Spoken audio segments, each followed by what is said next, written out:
We've all heard the saying, the children are the future. They're the next thinkers, doers, innovators, and inventors. So how do we as parents and future parents go about shaping our children to be the best version of themselves? More specifically, how do we, in a world flooded with negative news, mass shootings, and tragedies, help our children develop into be empathetic, caring, and compassionate individuals? Well, first to discuss the role that we play in our child's development, we must talk about the theory of attachment. And the theory of attachment essentially states that child and parent form an early bond at a very young age. And it's theorized that this bond that's formed with a secure child, an active child in the environment, that they can go about and learn and experience new things. And this environment that the child is being exposed to allows them to essentially develop better social cognition and social interactions with others. So we have a lot of past research that supports this idea.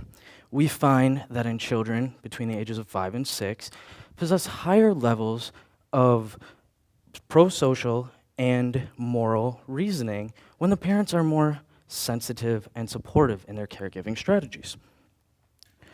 We also find that children learn a lot of their values from their parents. Now, it's theorized that parent socialization helps the child to self-regulate in emotions and behaviors. We find now, in as early as 15 months old, that children are able to delineate between fair and unfair situations. And it's thought that this is obtained through the observation of their parents.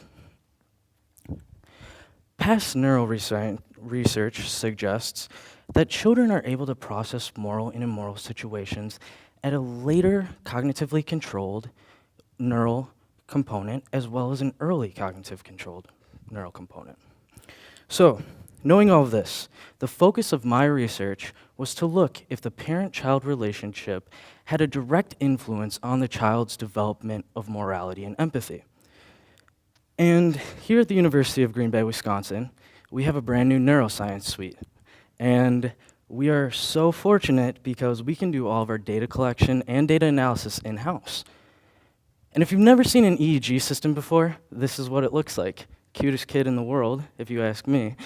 So we have what's like a swim cap, and that goes on the child's head, and it's got 32 electrodes on it.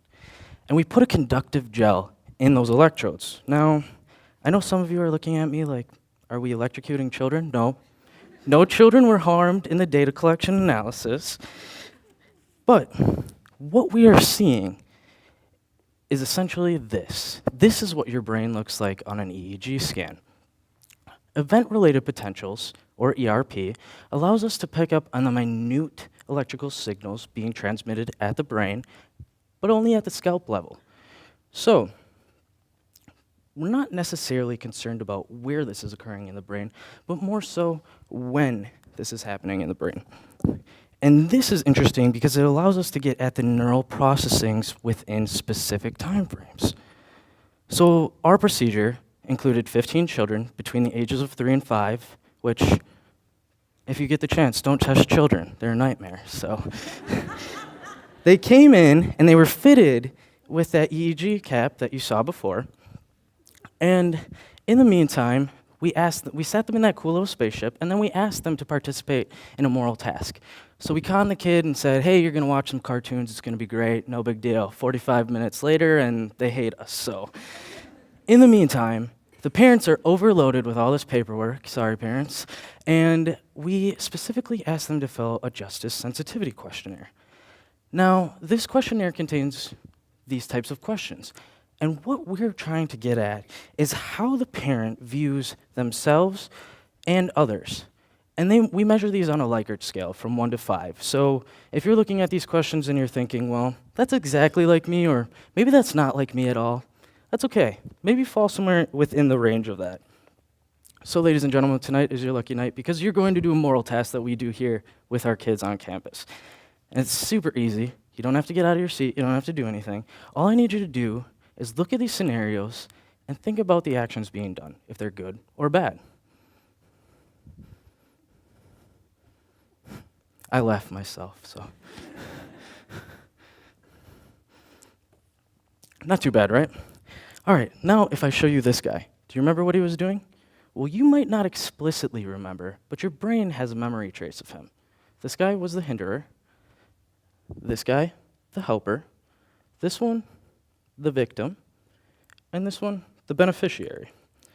Now, we flash these to kids hundreds of times. And like I said before, kids, they get bored.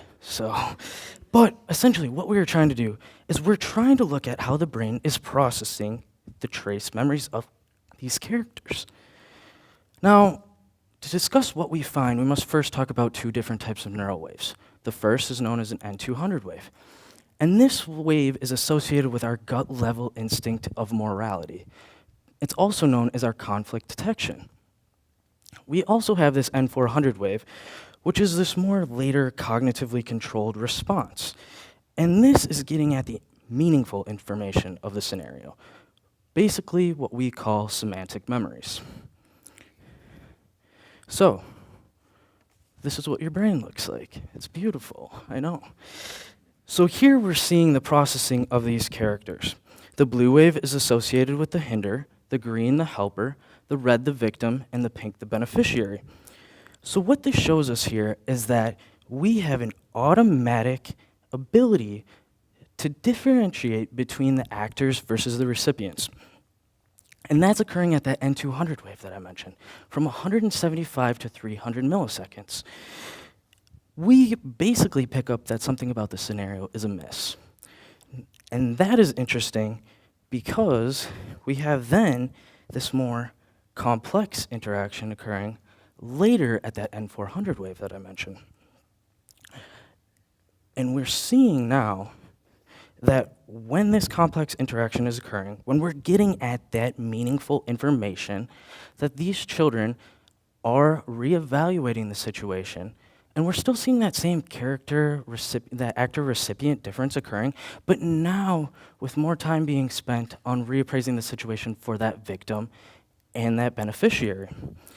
And what this is essentially getting at, ladies and gentlemen, is that child's empathetic drive. Now, what's even more interesting about this is that parent questionnaire that we had them fill out is directly predicting these changes in this child.